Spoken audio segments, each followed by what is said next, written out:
The Atlanta Braves are picking ninth in this Saturday's first round of the MLB Draft. We brought on Matt Powers to talk more about the possible selections on day one.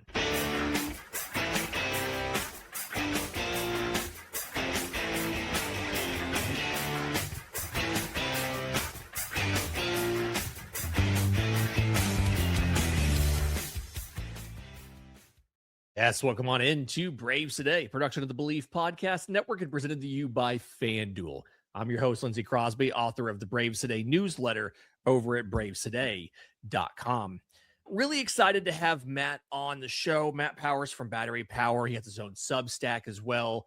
One of the best Braves-affiliated draft people I think that's out there. So really excited to have this conversation. We spent about 30 minutes breaking down everything from the possible guys who could be there, guys he wants to see the Braves try to underslot to grab later, and all of that. Really fun conversation, so enjoy. Thrilled to be joined by Matt Powers. You may know his work from Battery Power, covering the Atlanta Braves prospects. You may know his work from the NCAA Baseball Report. That's at ncaabaseball.substack.com, covering the draft. Matt, thanks for being here. Thanks for some time. And what is, I'm guessing, probably your Super Bowl week leading up to this weekend. Yeah. All right. So interesting draft for the Braves, right? 6 top 50 picks. Your first pick is at number 9. And one of the really interesting things to me is how every draft has that first tier of players. You know, they're going to be the first ones taken. And the question is, how big is the second tier and who is left? So like Grady Emerson, Von Lackey, Rock Chowalski, they're all in that number 1, 2, 3 range. After that, though, I feel like there's a consensus in the top 10 of maybe who should be in the top 10, but not the order they're going to go. Everybody sees it as something different. Do the Braves, you think, have or I guess, based on how they draft, I want to clarify that we don't have a ton of inside information here. Based on how they draft, do you think Atlanta has a preference for which player falls to them at 9? Or are they just happy that they're in that second tier of players? Or are they secretly wishing that the number 9 overall pick was in next year's class and not this one? I think multiple of those things. I think they do have some preferences. I think that some of the preferences that they might have may not be there. I think underslotting is very much in play. And for that reason, underslotting with the top 10 pick is not the ideal thing, unless it's one guy versus another who are in that range. But I think it's fairly weak at that point in the draft. I like the draft overall, but I don't really like that top after number 6, let's say 7 through about 14, 15 range. That early to mid first round range. Yeah, I like that late first round quite a bit. I like the next couple rounds a lot, but 9 is definitely not what you'd consider a top 10 pick if you combined a couple different drafts into each other and ranked all those players. You would not get a normal top 10 caliber. Yeah, it feels like everybody you look at in that range, there are questions out there that maybe you don't always see in a normal draft in the top 10, like Tyler Bell out of Kentucky, the shortstop. Very popular mock to the Braves. There's a lot of medical questions there. Derek Curiel, the outfielder from LSU, a lot of questions about what his power ceiling could be and where he'd slot in. Drew Burress, a lot of questions about the frame and has he physically maxed out or overbuilt a little bit there and what's going to happen defensively. If you had your way, you're not taking to the top 3, but if you had your way, who from that second group, that 7 to 10 kind of range, who would you want Atlanta to draft in a vacuum, not considering underslotting for the next pick and all of that? Just in a vacuum, who's your guy that you think this guy would be a really good fit in Atlanta based on what they do with pitchers or with hitters and all that?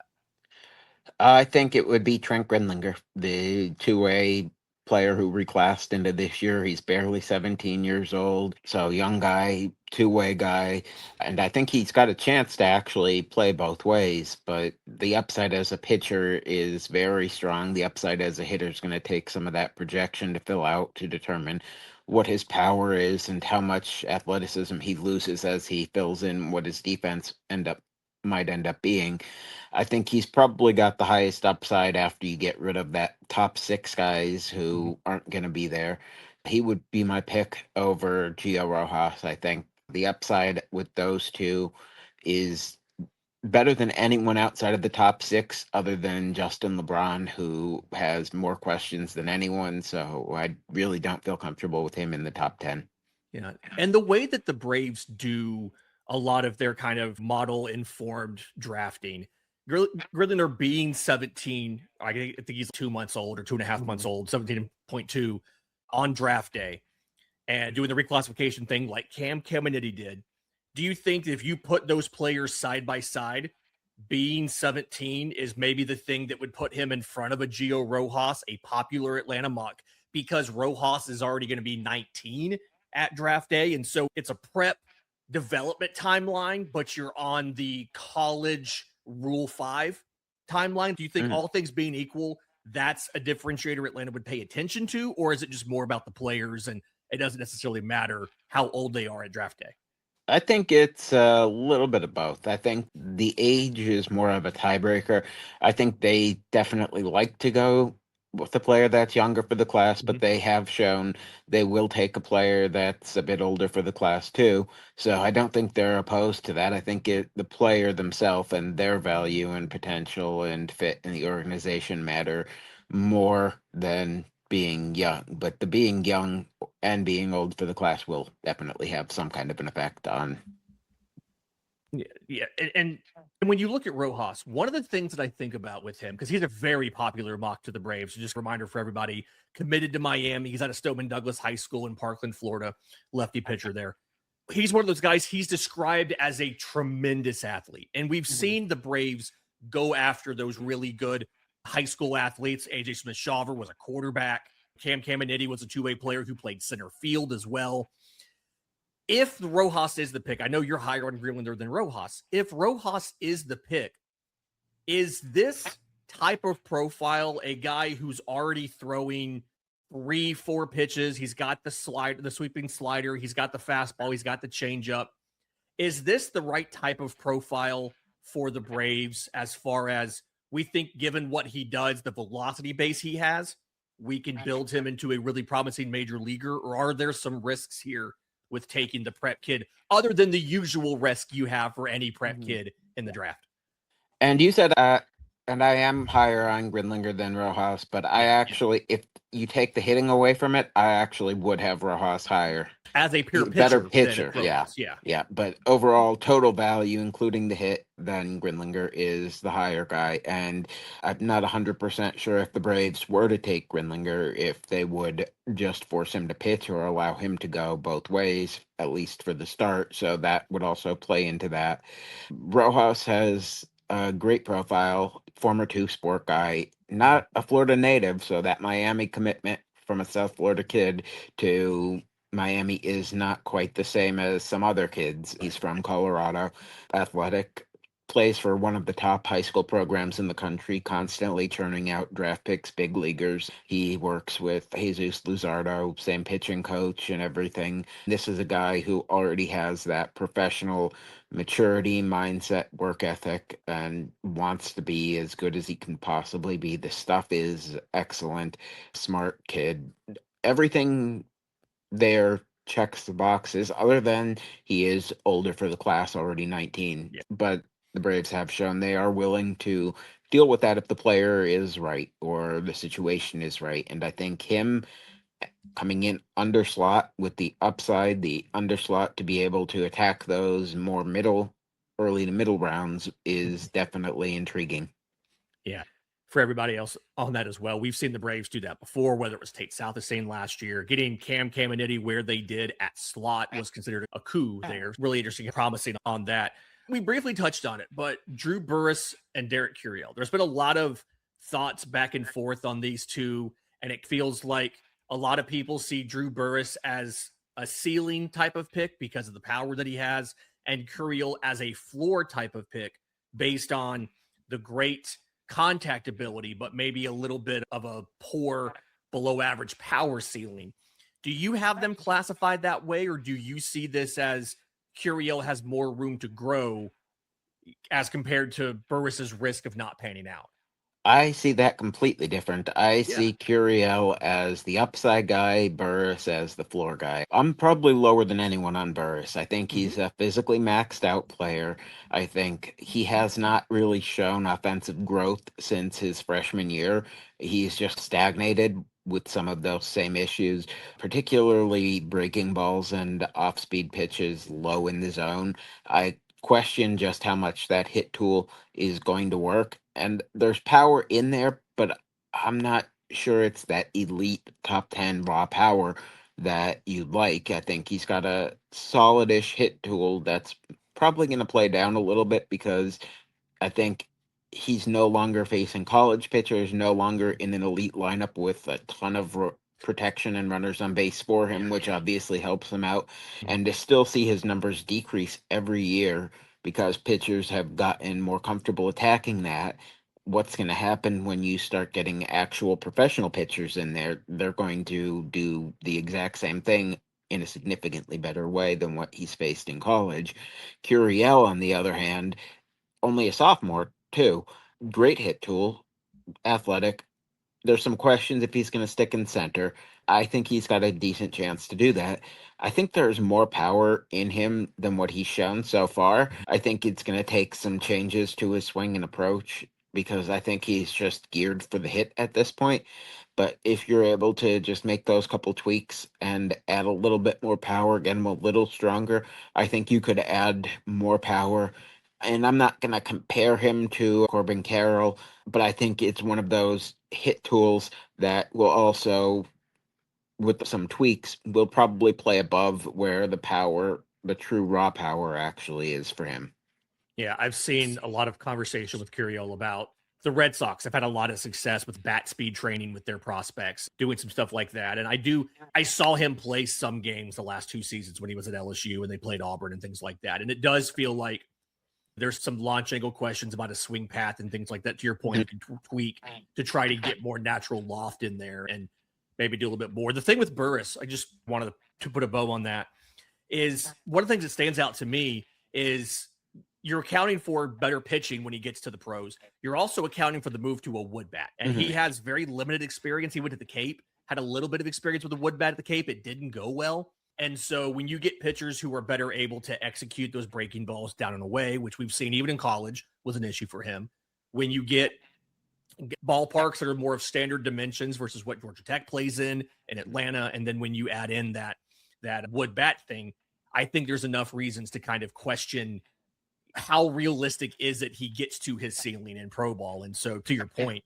Curiel's not only safer, but could be the higher ceiling pick because it's just improving skills he already has. With Burress, you're trying to stave off these issues that are very likely going to come up in pro ball and try to help him fix those. And so I'd rather try to make a guy better than to prevent a guy from getting worse. And I think that's the way to view the ceiling and floor here. All right. In just a second, I want to segue a little bit into pick number 20, like the second pick in the draft that Atlanta has, and some of the ideas of how obviously these two work together, but some targets you can see the Braves go to there. We'll do that next, right here on Braves Today. But first, this episode's brought to you by our friends at IQ Bar, our exclusive snack, hydration, and coffee sponsor. IQ Bar protein bars, IQ Mix hydration mixes, and IQ Joe mushroom-infused coffees are the tasty, low-sugar brain and body fuel that you need to win your day. The Ultimate Sampler Pack's a great way to try all of the IQ Bar products and flavors. You get 9 IQ bars, 8 IQ Mix sticks, and 4 IQ Joe sticks. And all IQ Bar products are clean label certified and entirely free from gluten, dairy, soy, GMOs, and artificial ingredients. With over 20,000 5-star reviews and counting, more people than ever are fueling their busy lifestyles with IQ Bar's brain and body boosting bars, hydration mixes, and mushroom-infused coffees. And the Ultimate Sampler Pack includes all 3. Right now, IQ Bar is offering Braves Today listeners 20% off of all IQ Bar products, including the Ultimate Sampler Pack, plus free shipping. To get your 20% off, text MLB to 64000. That's MLB to 64000. That's MLB to 64000. Message and data rates may apply. See terms for details.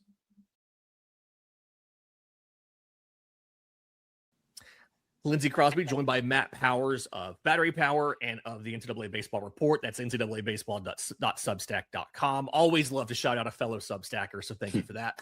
Okay, so Atlanta has obviously more than one first-round pick. Thank you, Drake Baldwin, for being fantastic. And when you get to pick 26, there's a lot of different directions that the Braves can go. And obviously, a lot of that depends on the first pick.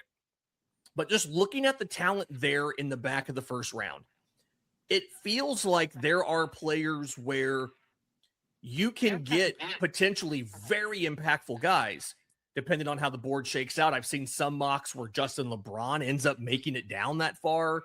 I don't really see that as something that would happen, but a very flawed but talented player.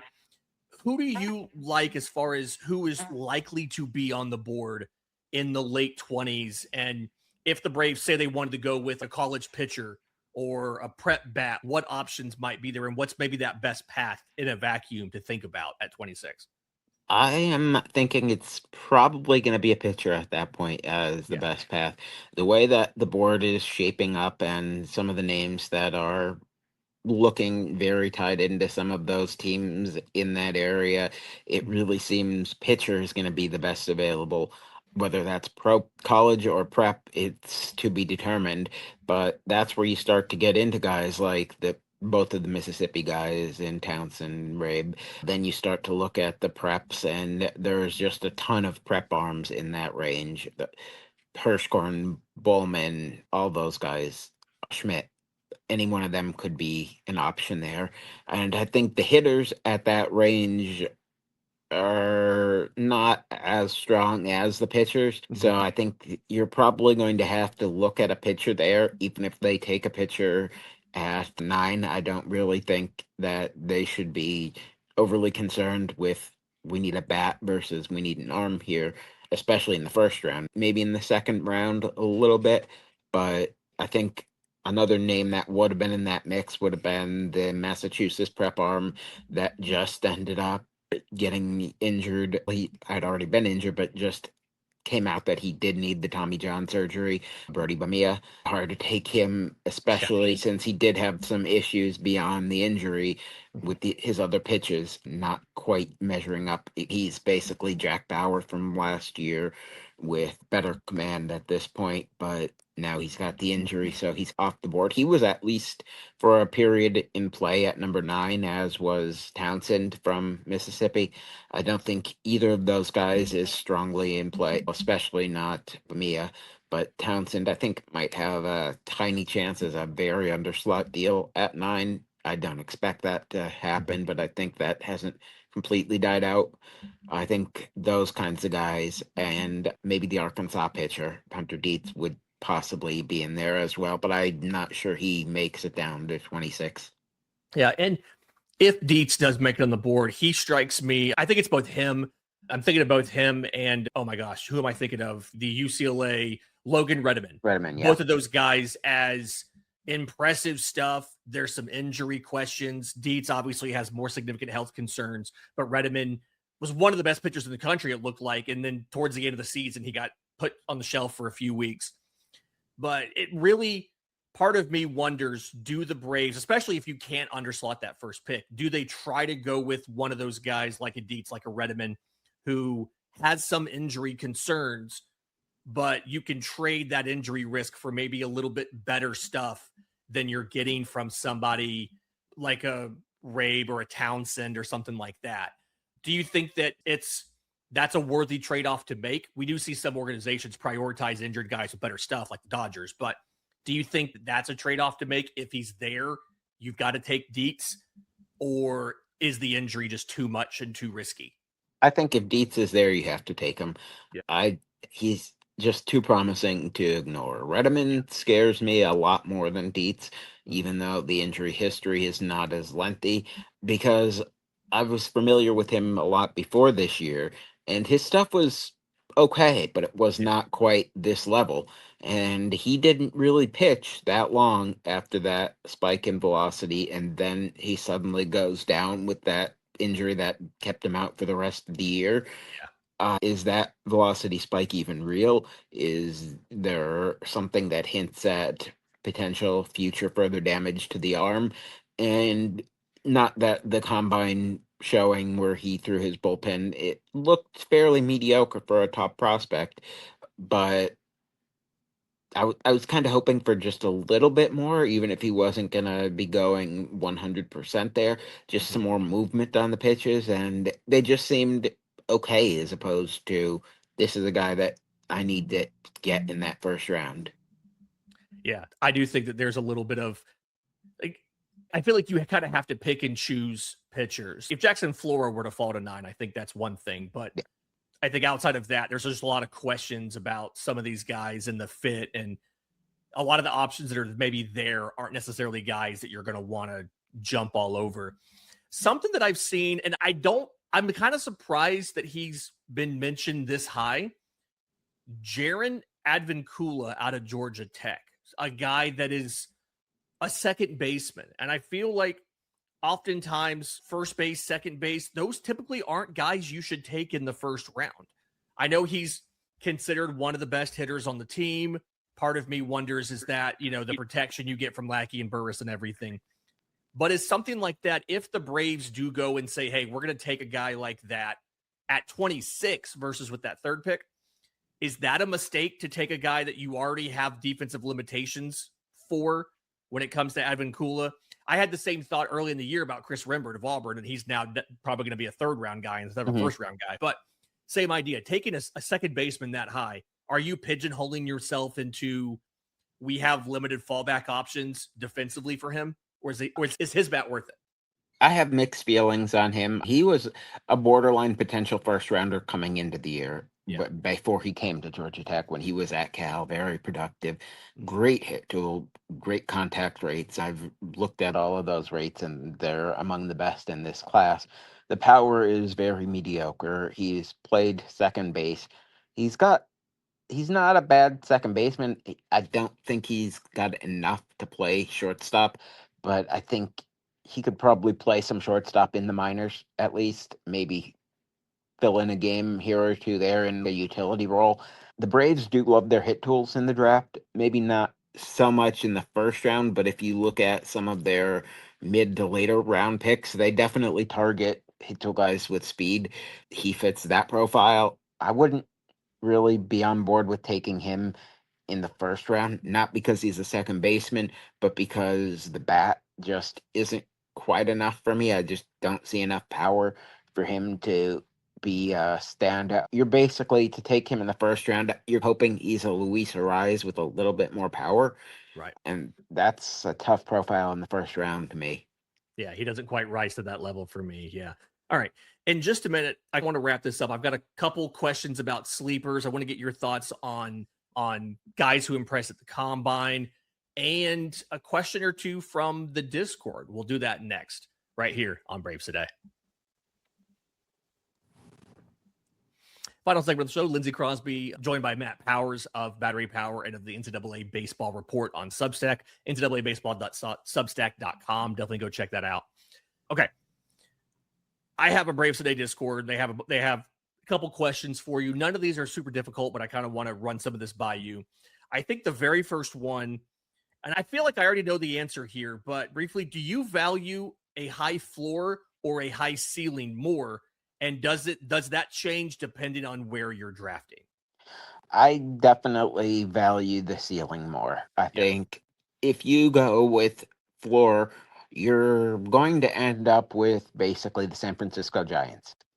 They're a pretty mediocre team. Yeah. They don't have, other than Devers, they don't really have that guy that's going to be an impact bat. And it's hard to build a team with floor. Floor is important, but I think it's that ceiling. You need to hit on these above average star types of players to build a championship level team.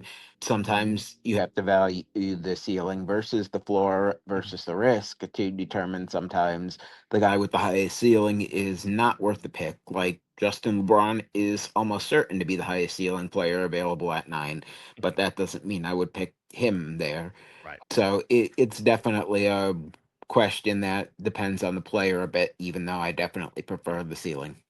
The way that I've kind of thought about it myself is I think it depends for me on the delta, the spread between the ceiling and the floor, right? It's a guy with an okay ceiling, but like an okay floor. That's one thing. If it's a guy with a massive ceiling, but an incredibly low floor, obviously it's a lot more risk. And where you are in the draft and the specific player and why they have that low floor, I think matters too. That's how I've started to think about it. If you can get Curiel, if you can raise that ceiling meaningfully from a power perspective, his high floor makes it more attractive, and the spread's not that bad versus a guy like a Burress. So I think that's how I've started to think about it. And I like how you worded it there with the specific players. Okay. They asked about your favorite players coming out of the combine, maybe guys that you didn't necessarily think were going to surprise you or that popped up on your radar that you weren't thinking a lot about as high as they'll probably go this weekend. Jack Beck is probably my single favorite player. High school shortstop from Tennessee who was taking some of the best at-bats out of anyone. I realize it's just a batting practice, but the way that he was consistently hitting every ball between 97 and 110 miles an hour, and it was every single ball. Other guys, you'd see those occasional 70s, 80s, 90, early low 90s mixed in there, but no, Beck was just consistently hitting everything, and he was using the whole field. Hit one, I think, 465 point some feet projected distance. He's a shortstop who there's some chance he could potentially have to move to third base long term, but a guy who's able to consistently, especially on that stage as a high schooler, because that's with a a bit wood of bat. pressure. Yeah. He's definitely a guy that opened my eyes. Jensen Barris, the outfielder, high school outfielder from Florida, took some great at bats as well. Tyler Putnam, high school pitcher, is another name. Some of those guys really. Caden Bogenpool, guy who really impressed with the wood bat. We already knew what he could do with the metal. He's built like an NFL tight end.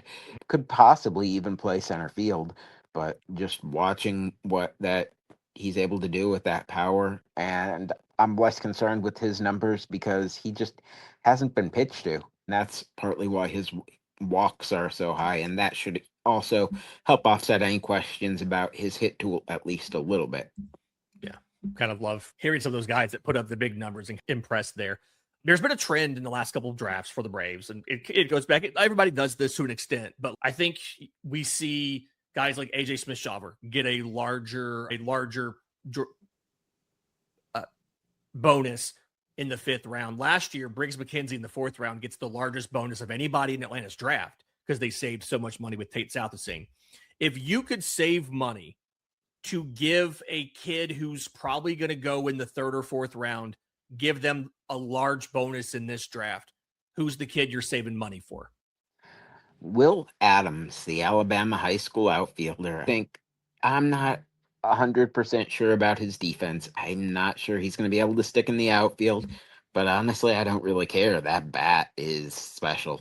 You take that bat and you work with that, and it's worth the investment. Now, I think he'll have a good cost to him, but I don't think he's going to be like one of those $4+ million players either. I think you'd be able to get him for a more affordable overslot, but he would definitely be probably my favorite overslot guy.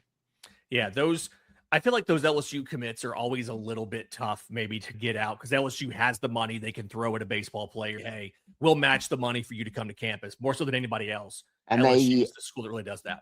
They also really tell their commitments to set aggressive bonus demands as well. So that plays into that as well. We've seen a lot of stuff. Obviously, Von Lackey is going to be very high.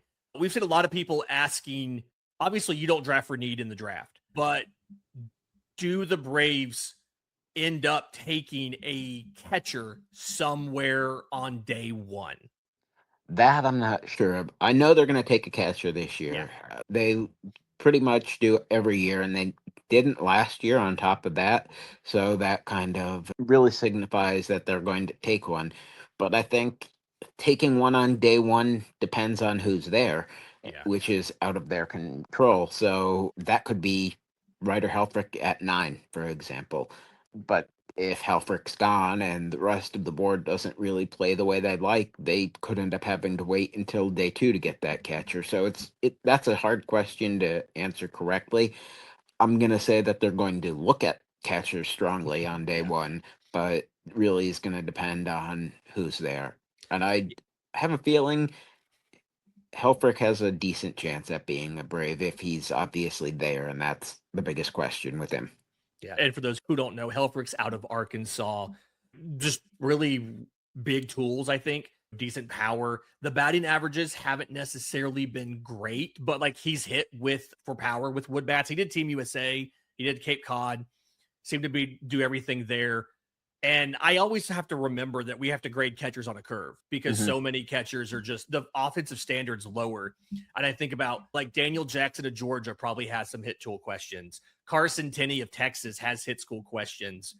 But when you see a guy like a Helfrick who got it done at the Cape with wood versus a guy like Carson Tenney who didn't, that kind of stands out to me as, okay, hey, this is probably a little bit, it's small samples, but this is probably a little bit safer of a pick from an offensive perspective. Who is the player in the top, like outside the top 25 that you think could be a major leaguer sooner rather than later? I feel like every draft has a guy from like the second or third round that ends up blowing through the minors and debuts early. Who's that guy? Got to think about that one. Yeah, like it's somebody in the Discord asked that, and I'm like, I don't really know outside of the top 25 who that guy would be. The easy answer there would be a reliever, just because they're going to move the quickest. But that's cheating the question because those guys are even lower profile. I'm going to have to let me just take a look at a list and try to figure that out quickly. Yeah, I've seen people talk about maybe it's one of those corner infield types like a Gavin Gravohak who has fantastic power. He's got swing and miss concerns, but I'm like, to me, that doesn't make a ton of sense. Part of me wondered if he's fully healthy, if a guy like a Chris Rembert, one of those pretty decent pure hitter, his defensive position for the most part, a natural hitter. He led off for Team USA last year. Part of me feels like that's the kind of profile of a guy who could potentially move quickly later in the draft like that. But I really struggle outside the top 25 with that. The Discord had that question, and I'm like, I just don't know. I'm going to skip the top 40 just to ensure that nobody's a first rounder. I've got a pretty obvious name now that as soon as I saw this name on the list, I'm like, it's got to be him. It's going to be Chase Brunson, the outfielder from TCU. I think solid hit tool, solid power, good defensive center fielder. I think he's got a good history of competition as well. Probably not the highest upside guy, but I think he's going to move fairly quickly.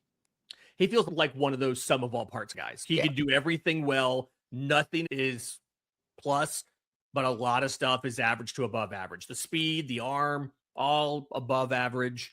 The hit tools are average to above average. That's the kind of guy that I picture. It's like he might make the league pretty quickly. He won't get that much better when he gets there, but he could make the league pretty quickly. And I think he ran strikeout rates under 20% in conference, which is, I think, probably a big deal and helps with that projection of making the league quickly. Okay, final few minutes here. Let me see. If you could design a perfect top 3 picks for the Braves, who are you taking and why? They're all connected. They all matter because the bonuses and everything. Okay, so a realistic or a not realistic? Realistic, right? We're not going to say we're going to get Grady and Rock and Flora or something, but a realistic first 3 picks that are all connected as far as bonuses and things go. Okay, so realistically, I'm going to take the top 6 completely out because they're not going to have any chance. So I'm going to go with Gio Rojas underslot as the top pick. Okay. I'm going to take Hunter Deitz with 26. I think at that point that he will be potentially slot to maybe slightly under just because of the health concerns. Right. Probably closer to slot. And then after that, let's find. I'm thinking maybe we have to find a bat at this point, but I don't know. At this point, Tyler Spangler would probably be ideal to spend some of that money from that underslot first round. This guy was a top 10 pick heading into the spring, but the back injury, which is obviously scary, and the medicals would very much come into play here. But you're talking about a legitimate top 10 talent just with injury questions, and he's a shortstop, so he's got that potential to shift to third base if shortstop doesn't work out. The bat is significant, but he's also a Stanford commit in addition to having back injuries and not playing this spring, so there are definitely questions on him. Yeah, I think that's a really good kind of nice way to, hey, we got top talents on the board, electric players. We saved a little bit of money and took a giant swing on a ceiling there, knowing that the floor maybe isn't necessarily that great with Spangler because of all the questions. And really, we have questions with Deitz too. I think he threw just a couple innings in college because of the injuries too. Really intriguing look at the draft. Matt, thanks a ton for your time. Thanks for being here. Can you tell everybody where to go to get more of your draft takes, all of your draft stuff as the weekend comes up and you're going to be incredibly busy with the tweets and writing about all these prospects? Battery Power is going to have everything. I'm presently working on the consensus top 500 from 6 different lists, not 7, because that Keith Law list was just 100 and it was awful. Some of those rankings are just crazy to me. So I Keith could Law not. loves the Braves. Yeah, but some of these rankings on this list especially were just some of the worst I've ever seen. Then I'm going to have, I don't know if it even dropped yet, a look at Ronit Shaw's drafts since Dana Brown has left for patterns, hits and misses in those.